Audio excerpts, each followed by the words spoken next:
Coming up on SCVTV's Community Corner, JCI Santa Clarita is back to tell us all about this year's all-important Veterans Resource Fair. We're going back to school with help from the Santa Clarita Public Library. Get your poker faces ready for a good cause as Blue Star Ranch returns to preview an annual event benefiting veterans. Guardians SCV is here to tell us how you can honor the lives lost on 9/11 and its annual Patriot Day. Hear how a collaboration of local authors and illustrators is bringing the joy of literacy and inclusivity to classrooms throughout the Santa Clarita Valley. And on an all-new episode of This Week in Santa Clarita, find out how clearing your library fines can help feed your community. Stay tuned. SCVTV's Community Corner starts now.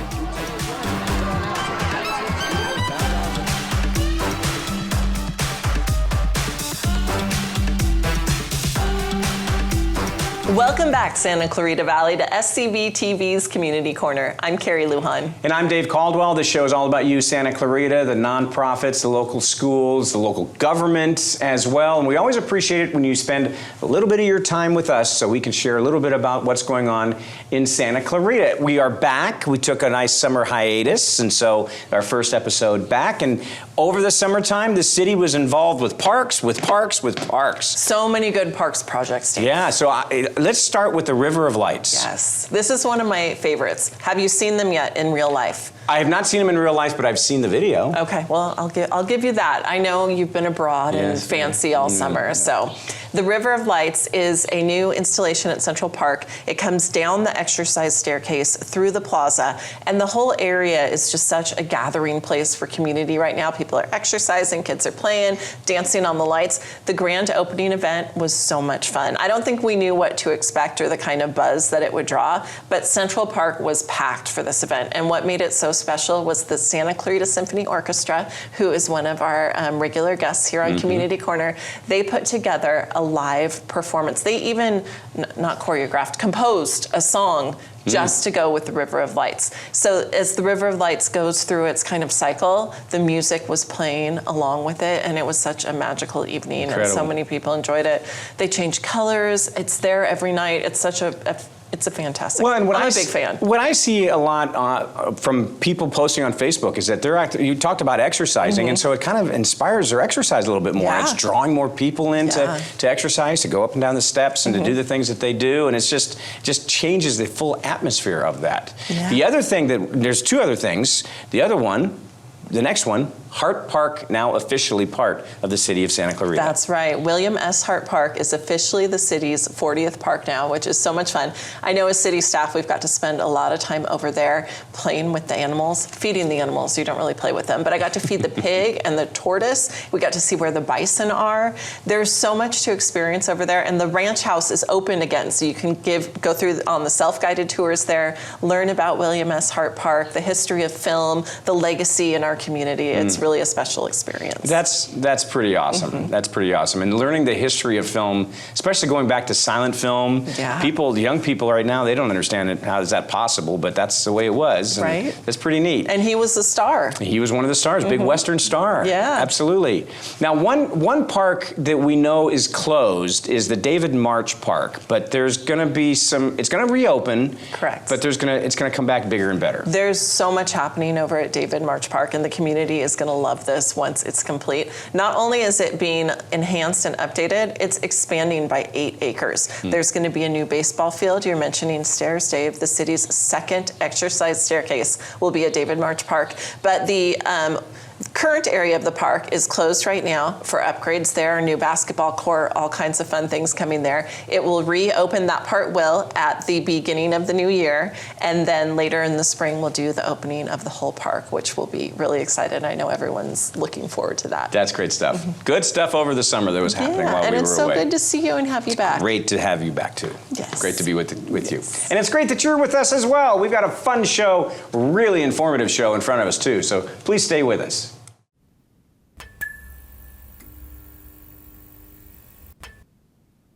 Welcome back to SCVTV's Community Corner. For many veterans, the shame and stigma associated with seeking help often prevents them from accessing valuable and life-saving resources they are entitled to. That's why events like JCI Santa Clarita's free Veterans Resource Fair are vital in raising awareness of the many programs and services available to veterans and their families. The Resource Fair also provides a place for veterans to feel a sense of community and belonging. So joining us today to give us a preview of this year's event are co-chairs and husband and wife team, Jimmy and Carrie McCoy. Thank you both for being here today. Thank you for having us. Yes, thank you for having us. So Carrie, we're going to start with you. Give us kind of an overview of the Resource Fair. What can people expect in the event? So the Veterans Resource Fair is going to be a resource fair and a job fair, and the goal of it is to provide all kinds of benefits to veterans and their families that are hard to sometimes find. So there's going to be service dogs, there's going to be employment opportunities that align with veteran values and veteran strengths, and we're going to have resources like education benefits and VR&E benefits, which is a certain chapter benefit for veterans. So a lot of resources that are sometimes hard to get to, they'll be able to access at this resource fair. We're going to have food and prizes, and we'll have entertainment as well as activities for the family and mental health services there as well. So with veterans, they always are these tough people who are used to serving others and doing things for others. What does it take to get them to do things for themselves? A lot of guidance and patience. In some cases, you have to drag them out of the home.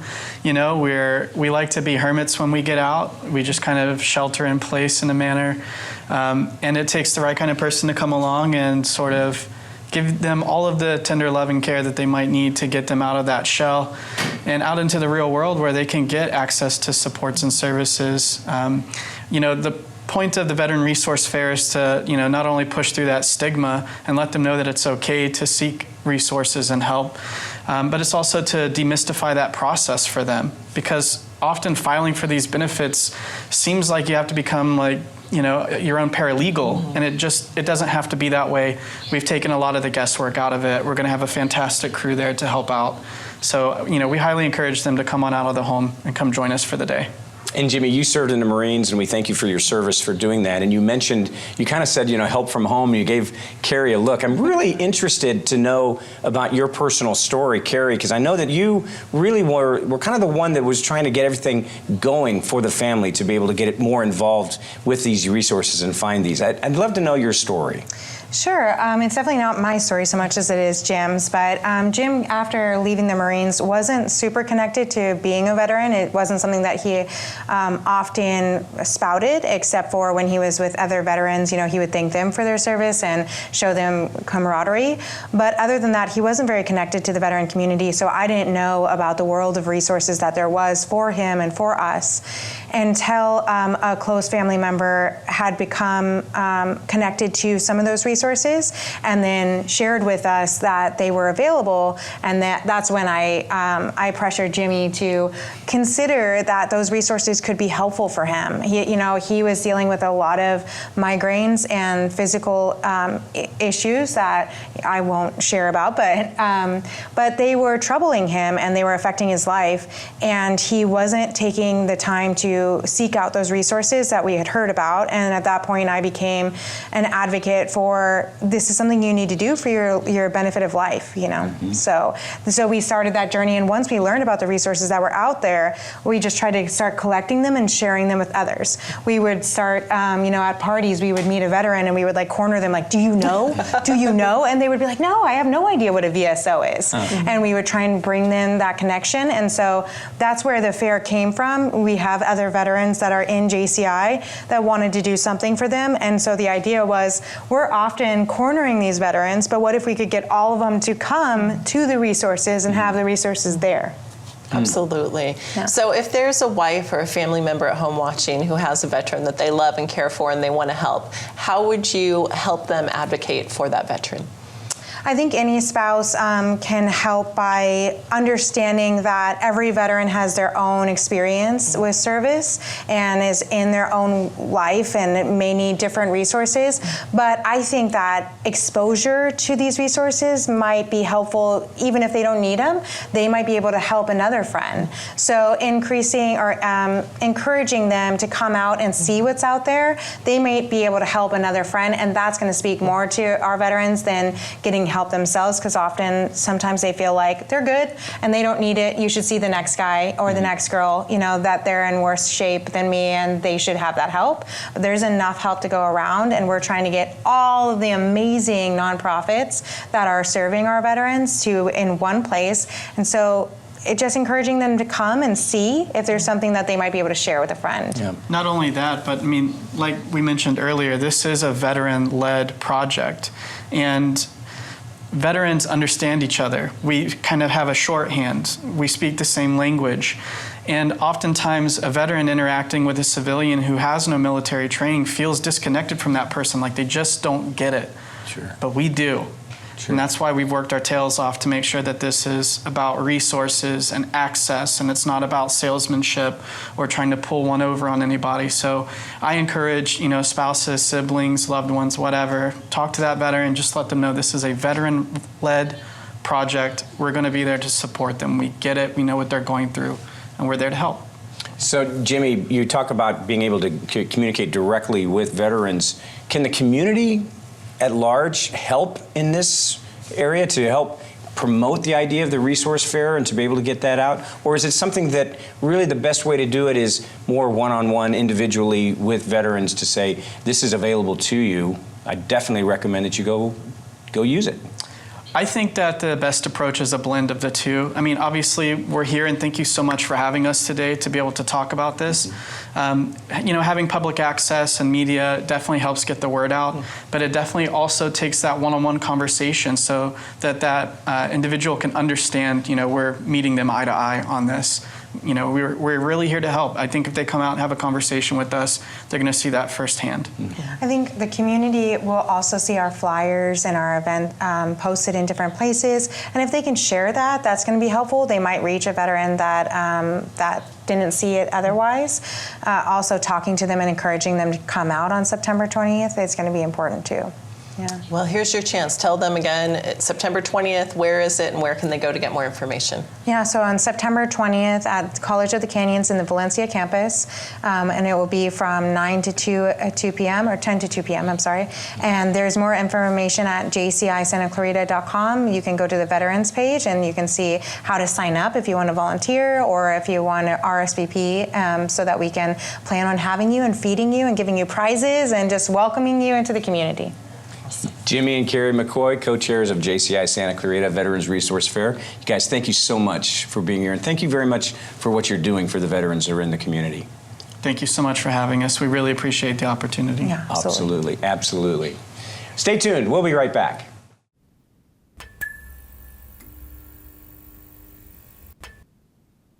Welcome back to SCVTV's Community Corner. The new school year is upon us, and while it can be an exciting time for some, it can also come with unexpected challenges for students and parents. So lucky for us, we've got Ellie Kallman, the senior librarian for the City of Santa Clarita, here to highlight the many programs and resources available to help guide students toward their educational goals and reaching their full potential. Ellie, it's always great to have you on the show. Thank you for having me back. So we said the word resources. Tell us a little bit about the resources available to students as we start the school year. Yeah, so obviously we have books. Those are perfect for any of those projects or if they need to be reading for school. But also we have our databases, which are fantastic for helping any of our learners depending on what they need help with. Things like ABC Mouse for our youngest learners who are just learning their sounds, their letters, and all the way to Help Now, which is a great live online tutoring service from 1 to 10 p.m. Pacific Standard Time. They can log in and get some help with their homework. Can we dig more into that? Because I have one son in high school and one that's going into college, and the work that they're doing now is so beyond my comprehension, especially in the world of math. Are they coming to you and asking for help? Oh no, they stopped doing that in like third grade. Do they go to sadly. Manny and ask for help? No, but they need to go to Help Now to get the help they need. Yes. So how are you, it's a live person, right, that's helping you? Yes. How are you sure that that person that they're being connected with is going to be able to handle whatever their homework is? Absolutely. So when you log into Help Now, it will ask you for what subject you're looking for help for, and they will connect you to the best person available through their company. Okay, that's awesome. So you're getting the specific person that you need to. Like, if I was a tutor, they're not going to give me the math. And this would also work with languages. Yes. We also have Mango Languages, which is specifically for learning languages. It's one of our newest databases. You can learn over 70 languages in small bite-sized chunks lessons. And it'll kind of build your skills and your confidence in learning and speaking a new language. Is that something that could help adults as well? I mean, I learned French over the summer, but I was using. You learned French I learned over the summer? just a little bit. But is that something that adults could also get involved with? This isn't just for students? No, absolutely. Anyone with a library card can use any of our online databases. It's available 24/7 at the library, at home, or on the go if you are out and about. I'm sorry, you have to say something in French now. What'd you learn? What was your phrase? Je ne sais pas. Which means? Never mind. It means I don't know. Is that fair? Yes, is that fair? That's fair. So Dave needs help. I need help. I need Mango Languages. Yes, you do.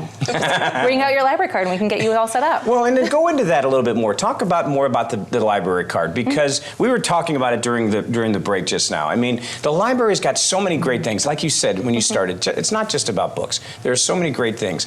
Tell us more about what just that little library card can do to open up a person's world. Yeah, so with your library card, you can check out up to 50 books at a time. So if you are a voracious reader like me, you can have so many options available to you. But with those books, you can learn all about new countries, new languages, history, everything. We have a wide variety of selections of nonfiction titles that can expand your learning. Then there's also all of our databases, from reading the newspaper online to learning a new language to getting that homework help.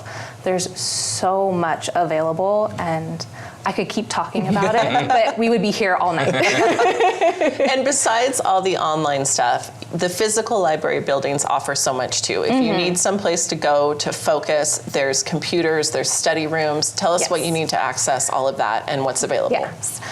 So all three of our branches have computers that are available for our patrons to use. You just need your library card to log into one. You get 2 hours of free computer use every day, and with that you also get $1 free in printing. So any of those research papers that you need to print out, or if any other thing that you need to print out, you can come into the library and print up to 10 pages in black and white or 2 pages in color. There's also the study rooms at the Old Town New Hall Library and the Valencia Library. Those are for groups of 2 to 6 to kind of have that quiet space to work on projects or study. And once again, you just need your library card to reserve one of those rooms. You know, we talked about how you've got ABC Mouse for the younger kids. One of our producers, her kids used ABC Mouse. Can you kind of go into a little more detail about ABC Mouse? Because that, when it says it's for the younger kids, I mean, are we talking about 2, 3 years old? We talk about 5 years old? What are we talking about there? It's perfect for those kids who are just about to go into school, like our preschoolers, our TK students, even our kindergarten students who are just starting to learn their letters and sounds. It's a great way for them to practice in a fun and interactive game setting.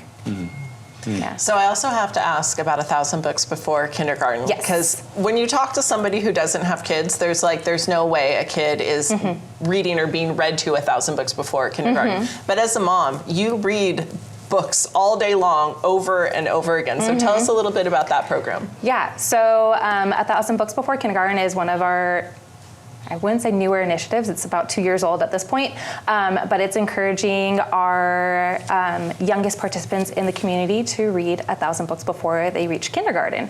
And fun fact, if you read 3 books a day, you will reach 1,000 books in 1 year. Makes sense. Makes sense. Yeah. And storytime books count too. So if you come to storytime at the library, count those books also. And so what advice would you have for parents about about using the library to help their kids, whether it's their students or their youngsters just starting out? What would you say to the parents? come in and talk to us. The librarians at the library, we are very knowledgeable. We're more than happy to help set you guys up with a library card, to point you in the direction of what resources will benefit your kiddos or even you as the adult. We are a very friendly group. And I have to give one more plug for Storytime, because I actually went, I think I was job shadowing a month or so ago. I had so much fun. I didn't even have a kid with me, and I had the scarves and the shaker eggs, and there were songs and there were stories. Wow. And besides being fun for someone like me, it's great for all the parents and the caregivers to be able to engage with each other and have their kids around other people and someone else entertaining them. So check out Storytimes for sure. Yes, absolutely.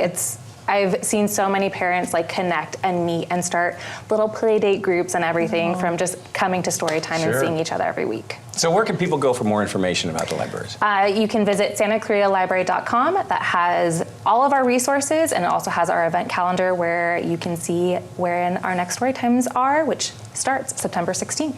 Love it. Ellie, thank you so much for being here with us and sharing all the resources at the Santa Clarita Public Library. Yeah, thank you guys. Of course. Stay with us. We'll be right back.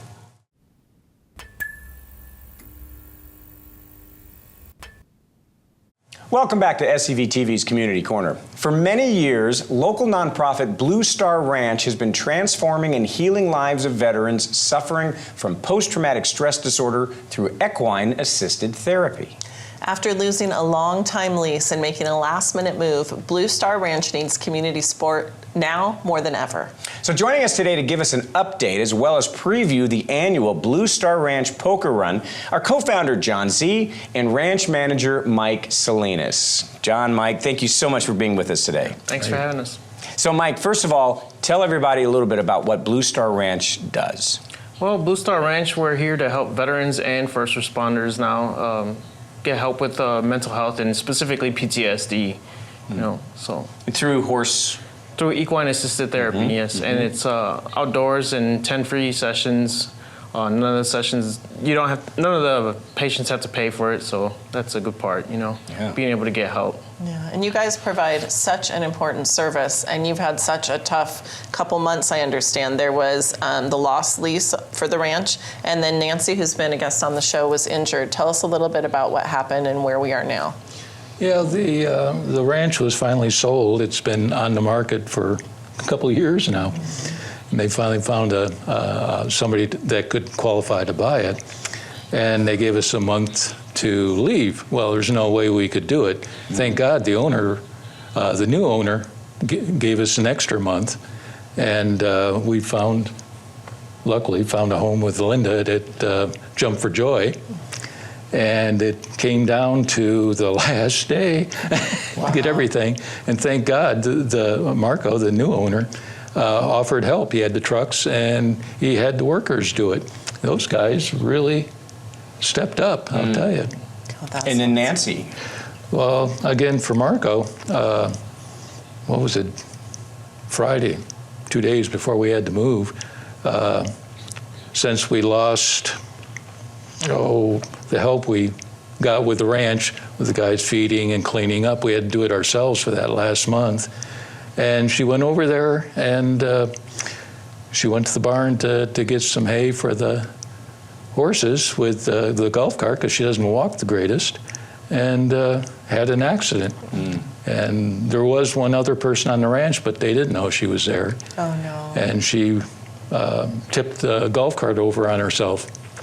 So she was pinned under it for a better part of an hour.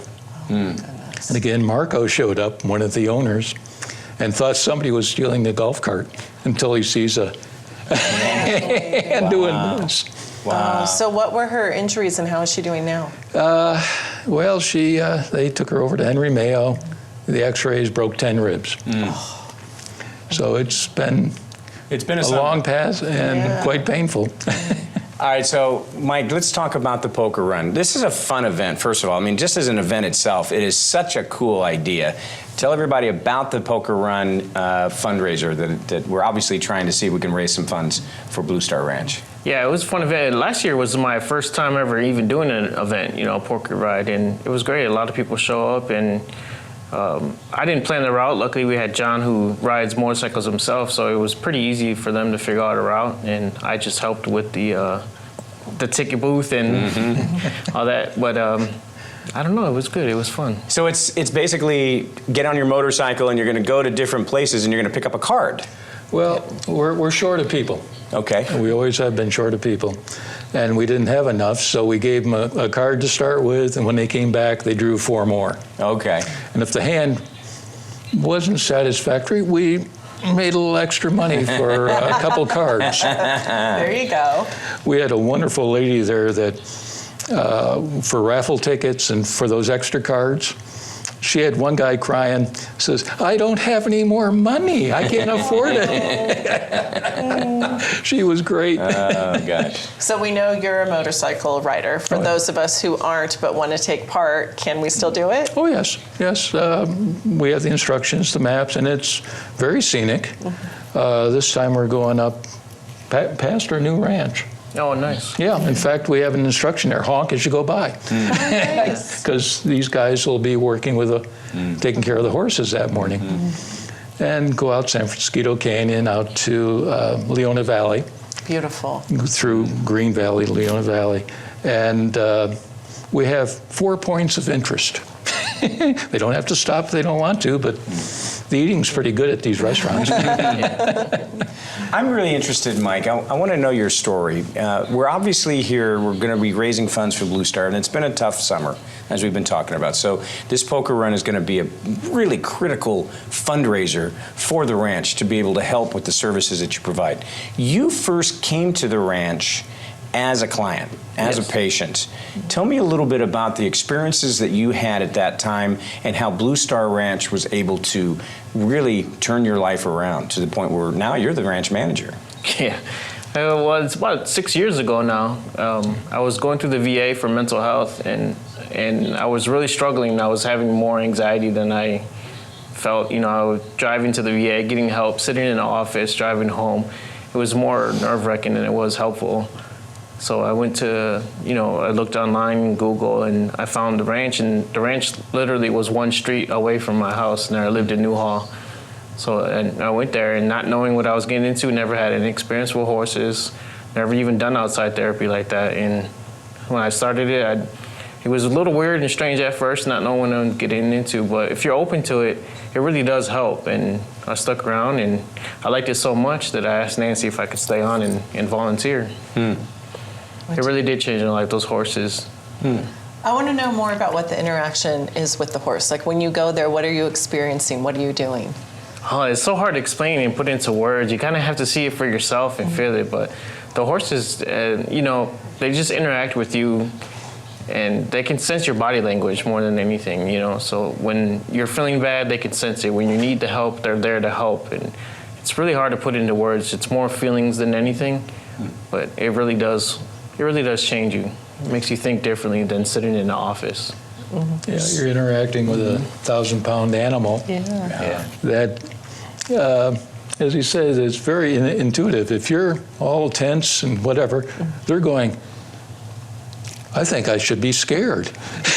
Because a horse, their defense is they'll run away from trouble. So if you're calm and collected, they're going, yeah, I like it here. What was the impetus, John, for you to create the ranch? You and Nancy were the ones who created the ranch. Nancy's done it. She had a previous charity, and she came up with this idea to switch from autistic kids to the veterans, especially after 9/11, with so many coming back from the war. This is not a new idea. It was always done before in antiquity. In fact, it was used right up until World War I, until psychiatry went to its present level. So it's basically her love for the horse and what she can do using her horse and her talents. So that's how she got started at it. And how that can help people who really need it. Yeah, we've been at it since, 2014, I think. Yep, 2014. She had Heads Up, I think, 1980. 90s, somewhere in there. So it's where will the funds from the poker run go? How will they help your mission? Well, our mission, basically, the only thing we spend money on is the therapist that we have to pay for. Everybody else works for free. The biggest expense, of course, is the upkeep of the horses. And they're pampered. How many horses do you currently have on the ranch? Oh, we have 5. We have three horses, 1 mini horse and 1 mini donkey. And do you have one that you feel that you particularly connected with? Of course, but I can't say it. Then we can't let the other ones hear. Of course you do. But yeah, I mean, for the sessions alone, you know, we have to pay the therapist because the therapist is licensed. You know, it's just not a random person, and they have their license, and it ends up being, you know, $1,000 for one veteran to go through. So if people are watching right now and they're interested, they're someone similar to your story as well, where can they go to get more information about Blue Star Ranch and the events for the poker run? Well, the easiest way would be to go to our website, bluestarranch.org, and you can register for the poker event there. You can donate through there, or you can, you know, sign up. We have an email list on there. You can sign up and get in contact to do a meet and greet and see if you want to do the program. Thank you so much for what you guys do. This is awesome. And John Z. and Mike Salinas from Blue Star Ranch, we thank you for being here. All right, thank you. Thanks for inviting me. All right, stay with us. We'll be right back.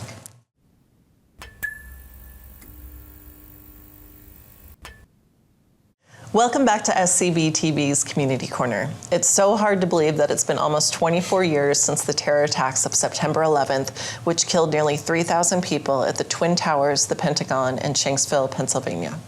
But what many people don't know is that there have been more people who have died since that day, from health issues relating to the aftermath of the attacks to the young people who bravely enlisted and sacrificed their lives because of 9/11.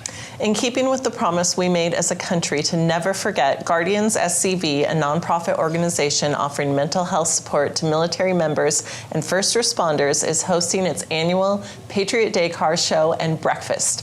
It's a day of reflection to honor those who lost their lives and to commemorate the men and women who served and sacrificed. Joining us today to tell us all about this year's event are Tim Traurig, the president and founder of Guardians Santa Clarita Valley, and John O'Sullivan, veteran and facilitator for Guardians San Fernando Valley. Guys, thank you so much for being with us today. Thanks for having us. Looking forward to being here with you again. Oh, it's always great to have you. And it's good to have you on for the first time, John. I'm happy to have you. He might be a little shy. Well, someone who's not shy is Tim. That's true. Tell us all about the mission of Guardians. Well, Guardians' mission is really to bring like-minded individuals with similar backgrounds and experiences in the military, law, fire departments, and do life with one another. We realize that amongst this population of people, when you look at the stats, up to 22 a day of our veterans commit suicide. When you look at the newest stats over the last couple of years, more firefighters and law enforcement are committing suicide than are dying in the line of duty. So there's been this huge mental health change in that part of the population along with our veterans. And we decided a few years back we need to do something about it. These are our brothers, these are our sisters, and who are losing their life. And a lot of why those things are happening is there's a lot of undealt trauma. They keep in a box, don't have a place or safe place to talk about it. A lot of them don't want to go deal with a counselor, therapist. They feel like it's a weakness. You know, there's all these stigmas and things that keep them from reaching out for help. And so with Guardians, which is a peer-to-peer support, it's a safe place. They walk in and they immediately feel welcome. These are my guys, these are my gals. We get each other, we understand each other, we talk the same language, and it opens up the opportunity for these men and women to find healing, connection, support, hope, all of those things that are important for their mental health to help them get to a place where they can start to process out some of those things so they don't have to experience the collateral damage in their life because of them. So we talk a lot about that. And it's so important what you're doing. And Tim, you're a regular guest on the show. You're with Guardians SCV, but now we have Guardians SFV. Is that That's what's happening correct. too? How did this happen? Well, I was introduced to the Guardians SCV up here a couple of years ago. I was in a search for something myself. Well, I'll just tell you the background is in 2022 I went through some stuff. I threw up a lot of stuff from I got out of the military 34 years ago. I was a Desert Storm vet, first Gulf War. A lot of stuff came up. I went to the VA, said, look, I want to talk to somebody about some of this stuff, but I didn't want group, I didn't want this Zoom meetings, I needed to interact. And they told me in March of 2023 that they could get me an appointment in February of 2024. Wow. That's 11 months later, I'm like, so I decided, I'm also a member of the Veterans of Foreign Wars in Granada Hills. I'm the senior vice commander there. And so I decided to start a peer group there, a veterans coffee group. That same week, I was introduced to Guardians. I don't think that was any coincidence. And I started going there, right? And because when I started the group there, I didn't know what I was going to do other than get guys together. When I saw what Guardians doing, I said, okay. So I went here on Monday, went down there on Saturday, did that whole thing, and then came to the board up here and said, look, let's just start a group in Granada Hills that's a Guardians official group. So I've been doing that almost 2 years now. Is it expanding out beyond? Right now, that's as far as we've gone. We've had other people approach us and go, do you have one here? Do you have one there? And we're still trying to navigate how to do that and do it, efficiently, but also to maintain how we do it. There's a heart about what we do that I think is real important. And we want to see that heart of and the passion that we have continue on as we expand out, and not just to start a group. And so we are still looking at ways to do that. Like I said, we did expand into the Oakmont assisted living. That's another area where we've had some interest from some other assisted livings that we're looking to maybe start a small Guardians group there too, so we can bring Guardians to them. They may not be able to come out to Guardians, but we can bring the camaraderie, support, and connection to them right there in their facility. It's so important. And we do service projects too, and I think that's important for guys and gals to get outside themselves, to continue to serve, because we're all servants. It's part of who we are.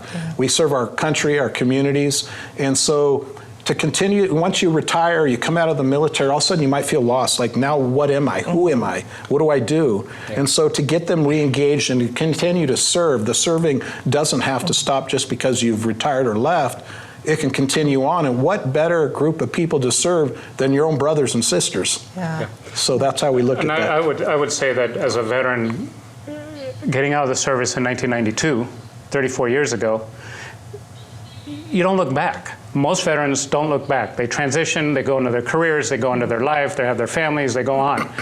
And then they don't even get connected to VA services, they don't get connected, they don't start talking to really anybody until, like, it took me 25 years before I ever did that, and most are the same way, but then the same thing happens at the end of, as you get age and you go into the assisted livings and you become isolated again. And I think we're not designed to live alone. We're designed for community, right? We're designed to be part of community, and this is our community, and we reconnect. I didn't know what I was missing for 25 years. There was a piece of me missing, and that was that brotherhood, that camaraderie, that bond. You found serving. And that's why events like the Patriot Day event that's coming up is so important. Something that we were talking about at the beginning of this is remembering 9/11. And one of the things that sticks to me, and I know we mentioned never forget, but there were bumper stickers. There were stickers on every car. There were American flags on every car from every building. Like the amount of patriotism that came out of the event, of that tragic event,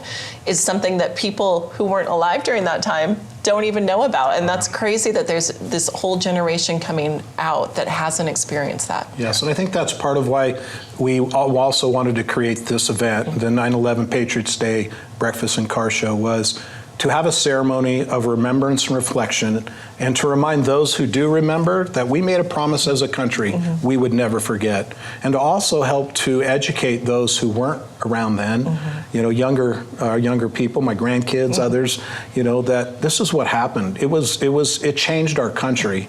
It changed a lot of things. A lot of men and women, because of that day, went into the military because of 9/11 to go and protect our country.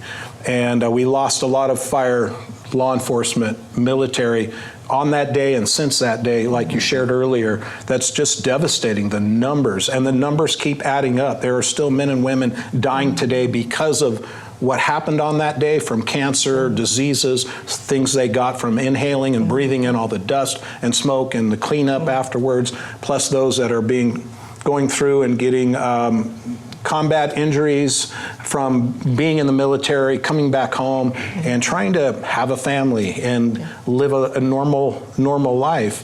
I mean, it's bad enough to have those experiences in your life, the trauma they see on a regular basis, but then to try to take your own personal life and try to bring all this together and manage a marriage, being a dad or a grandfather or a husband or a wife. There's collateral damage to a lot of that stuff, and we help them navigate that so that they can have a healthier life, that they don't just survive in life, but that they thrive in life. So let's talk about the car show that's coming up and what it's going to be about. Where's it going to be? When's it going to happen? Just give us some of the details. How does it work? Okay. Where do the funds go? Give us all those. You bet. Well, great this year. We're so proud we have 2 title sponsors this year. Jennifer Herring Real Estate, which happens to be my daughter, so I'm a little partial there. and also the United States Marine Corps, not the Navy, but the United States Marine Corps. They are, to be clear, they are part of the Department of the Navy.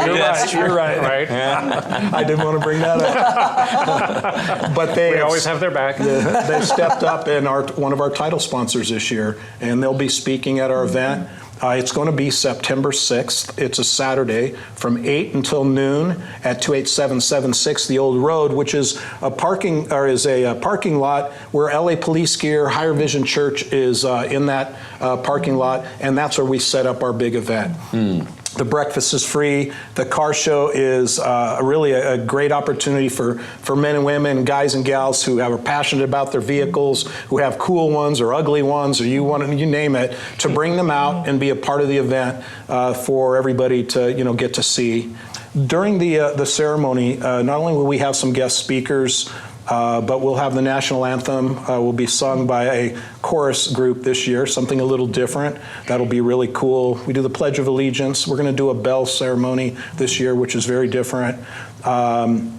We try to bring in things that we have the bagpipes also, which I'm a bagpipe lover. Cool. There's something about bagpipes. Unfortunately, I usually see them at funerals and sad things, but they just touch you. You know, they really, there's something emotional about the bagpipes. And so that'll be a part of that ceremony with our guest speakers. And then the free breakfast, we're going to do opportunity drawings there. So people have a chance to win or to get some really cool items that have been donated from community businesses in our community. We've had some other great sponsors. Some of the car dealerships will be there. We've got Trevor Larkin, who's a local community guy here who drives full-on dragsters. He'll have his dragster there so people can get in it and get pictures and talk to him and do the reaction tree to see how fast they can do like they do when like they're the F1 drivers. Yes, right. So they'll get an opportunity to do that. And we also this year are really providing an area for the kids. So we call it Kids Corner or the Kids Area. So we'll have some really cool things for them to do there. There's a group coming out. It's owned by a Los Angeles Police Department family. They do what's called HW Racetrack. And these guys built a whole racetrack, and it's for Matchbox and Hot Wheels cars. I don't know if you guys remember them. I do. I do. One of the greatest Christmases of my life was when I got all my Hot Wheels. Absolutely. And I still have mine. Oh, good you for literally can bring your own out there and race against others, or they provide you some. And there's trophies, there's prizes to win, and it goes throughout the day where they literally have time. They're timed, and you race against others. And we thought it was for the kids when we first saw it. It's for you guys. It's for the guys. It's for These kids. It sounds like such a fun event, and the Guardians is such an important organization. So I want to ask each of you, just if there's one thing that it's meant to you or one change it's made in your life, what would you say that is? Let's start with you, John. The sense of community, the sense of belonging, sense of belonging to something again. It's really become a family, and any of these events, like the 9/11 event or any of the things we do, is really a family-oriented situation. So yeah, knowing that at any given time you can reach out and somebody's going to be there for you. Yeah, no matter what. Yeah. Tim, And for me, it gave me an opportunity to use some of the ugliness in my life to help other people heal. And I think that's how it works in the group. As men and women like John and others share their story, it helps to unlock others to get comfortable enough for them to start to share. And that makes the healing process begin when they can start to get some of that stuff out of the box and get it out in a safe place amongst their brothers and sisters who get them. understand them and are there to support them. I would just add to that that's the real fulfillment I get out of facilitating the group in Granada Hills, is being able to walk the people there and the friends there through stuff. And we've made a real impact, a real difference. Yeah. Well, you've seen lives saved. We absolutely have. Absolutely. So if people are watching right now and they want to get more information either about Guardians, whether it's SCV or SFV, Yes. or they want to know more about the Patriot Day Car Show and breakfast, where can they go? What's the best way? They can go to our website at Guardians, with an S, guardiansscv.org. Click on the 9/11 event tab if they want to find out about the 9/11 event. They can register their vehicles there. They can register to be a part. And it has all of our information, has John's information for San Fernando Valley there, location, times, and all of that. And or they can go to any of our social media at Guardians SCV, Facebook and Instagram. Beautiful. Awesome. Tim Traurig, founder, president of Guardians SCV, and John O'Sullivan, veteran and facilitator of Guardians San Fernando Valley. Thank you for what you do, and thank you for being here with us today. Thank you guys for the opportunity. Yeah, Appreciate absolutely. it. Of course. Thank you guys. All right, stay with us. We'll be right back.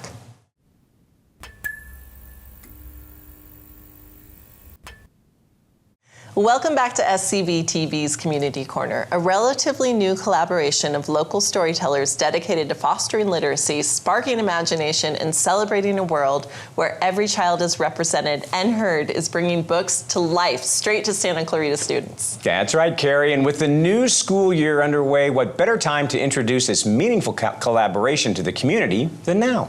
Joining us today to tell us all about SCV Children's Books Authors and Illustrators is founder, author, and illustrator Veronica Stanley Hooper and author Adalgisa Nico. Ladies, thank you so much for being here with us. Thank you for inviting us. Of course, and I'm going to start with you. Tell us about this new group and its mission. So the Santa Clarita Valley Children's Book Authors and Illustrators was started about 2022. And my goal for the group was to offer a place for authors and illustrators of children's books to collaborate and feel at home and share our journey together so that we can make really good quality books for children. And then a secondary journey along the way in meeting all the authors that we grouped together is we really want to bring those books to life in the classrooms. And I can talk more about that. It's so important for classrooms to have energy and enthusiasm focused toward literacy, because 60% of our nation's fourth graders are not reading at grade level. And so making that an exciting part of their day, reading and writing, is so important. So that's why we want to bring it out to schools. So how does that work? When you're talking about bringing it out to schools, do the schools need to contact you or individual teachers, or are you guys reaching out to them and saying, you know, hey, we've got this here, we'll come to you? How does it work? You have it all down. That's exactly what we do.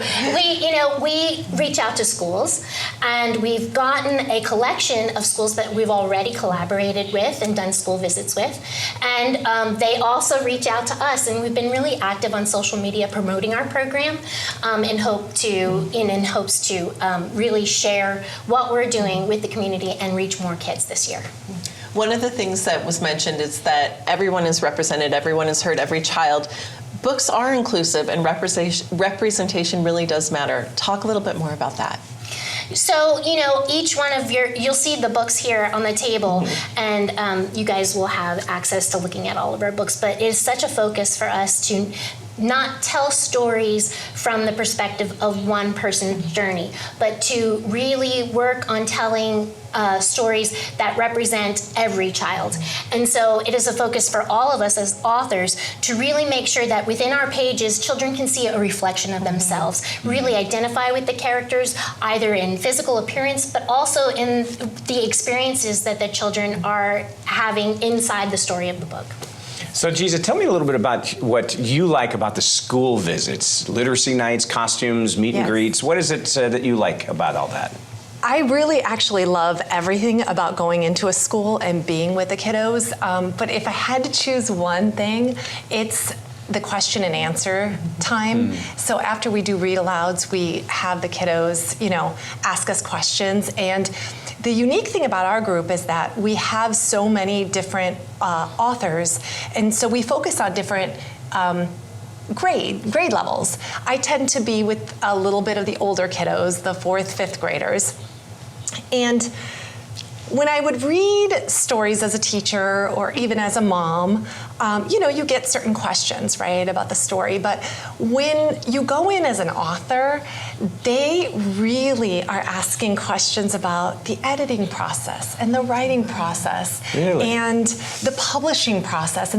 So I feel like it's unique to have an author come in because they're really getting to ask those type of questions, along with, of course, questions about the story that we're reading.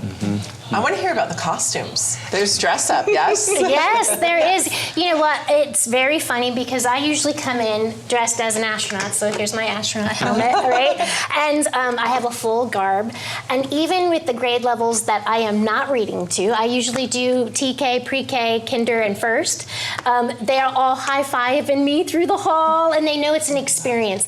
Parents in the crossing guards along the way and parents on our way into the school are all waving. They know something's going to be happening. It really generates a lot of energy. So all of our authors have a little something that they do. Gisa has a little frog hat. I have a couple different, I have a knitted frog hat. I have like little frog eyes.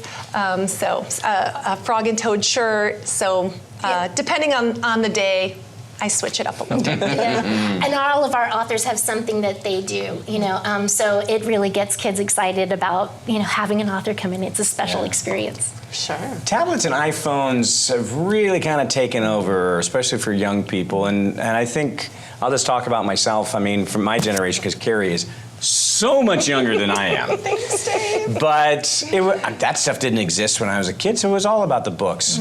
You were saying before, 60% of fourth graders are not reading at grade level. Is that having an impact? What are you seeing with that kind of thing? And what are the efforts that your organization is trying to do to get books back in front of kids so that they can actually take that in? Well, so it really does make an impact. I was a classroom teacher as well. I was also a district administrator down in Torrance. And what happens in that age range, 3rd, 4th grade, is you're building the foundation for the rest of junior high and high school and education beyond. And it becomes such a focus to read your curriculum, right? You're reading history, you're reading science, and then you're responding to those texts appropriately in those upper grade levels. If the foundation isn't there, they're struggling, and that's what we're seeing in the statistics and the numbers. So what we're doing as a group is trying to bring back, and you said tablets and iPhones, right? So we're bringing the fascination back. So we can do a literacy night, which we have done with a number of schools in our districts here, where we come in, children come in their pajamas, we come in our costumes, and we make it a whole immersive experience. We've done large NPR presentations where we kind of do like a skit, a little play first, and then we read and we discuss, and it's a whole learning experience. And so, we can vary our presentations to keep it interesting. And what's really great about that is we can work with whomever's working with us to organize the event, if it's the teacher or the principal, to gear it toward the kids that they have. So we do have a few schools in our district, our local district, that have a high Spanish-speaking population. And so we do have a few authors in our group that have books written in Spanish. She doesn't participate all the time, family situations, but sometimes she is able to come to do some school readings for us. And this book, Trend C, her name is Bridget Allen. She's a really great author, and she wrote C Train and Trend C. She comes to visit often with our groups when she can, and she reads in Spanish for her books. So it's really neat. But that's another way we are engaging the students in our area, and we're reaching them on their level and hopefully getting them interested in books and stories again. Yeah, so you mentioned the other authors in your group. If there is an author or illustrator at home right now who's watching and is like, I want to be part of that, can other people join, and what's the process? For sure. So there is a worldwide organization called SCVTV, and that if you are a member of that, you are automatically a member of our group. Okay? And then otherwise, everybody can reach out on our website, touch base with me. You have to have a published book in order to join our group. And then, as long as you're able to commit to a monthly meeting where we collaborate and share the craft and, actually develop our programs for the schools, then you can be a part of our group. So, yeah, just contact us via our website. And so off of that, I'm actually interested, Giza, to find out what was it that prompted you to want to go join the group? Well, I met Veronica and a few other members at a literacy event at a bookstore where we were all showing and sharing our books. And Veronica, you know, being so outgoing and just so enthusiastic, approached me and said, we have this group if you'd like to join. So I went to one of their meetings and just loved the energy and the collaboration. Everybody is really cheering for each other and really supporting each other. There are things that I'm weaker on that I learned from the other members, and maybe some of my strengths I help and share with others. So it's really a nice collaboration. I love that. So if the schools out there want to have you guys come in, or if there's an author who wants to be part, where can they go to get more information? So we have a website, and I'm sure you guys have that. It's scvcbai.weebly.com, and we have a contact page on there. Just reach out, and we'll get the whole process started. We're super excited about being able to reach more schools in our districts. Awesome. Veronica Stanley Hoop, author and founder of SCV Children's Books, Authors and Illustrators, and author Giza Nico. Thank you both for being with us today. Thanks for Thank having you. us. Yeah, thank you. We'll be right back.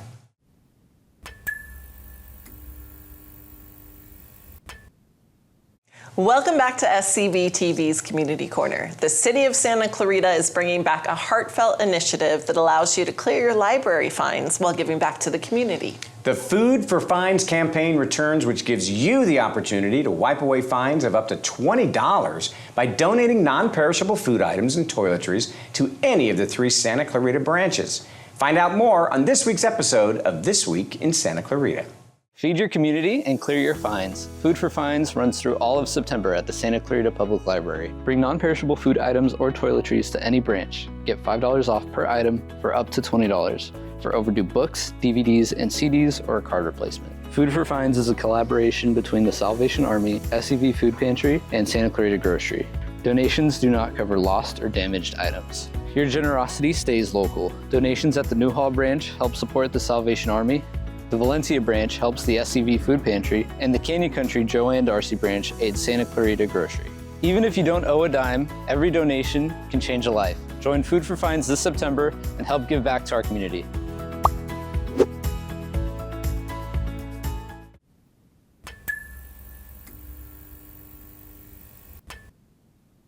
Well, what a great episode to come back to. I mean, we were off for the summertime, and so this was fantastic. It was so nice. much good stuff. Great guests, and it's so good to see you again, Dave. You too, Carrie. Aw, thank you. And thank you so much for joining us today. Make sure to tune in next week and every week for another episode of SCVTV's Community Corner.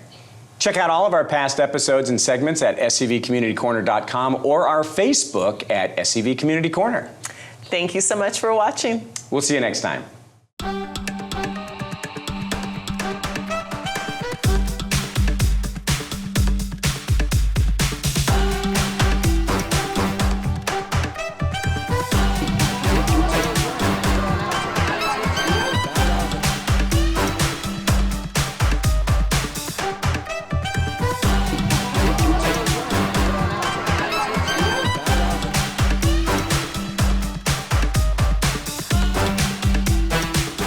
At SCVTV, we believe in the power of television to inspire, educate, and unite our community. But we can't do it alone. Donate today, and together we can continue to create meaningful content and provide next-generation workforce opportunities.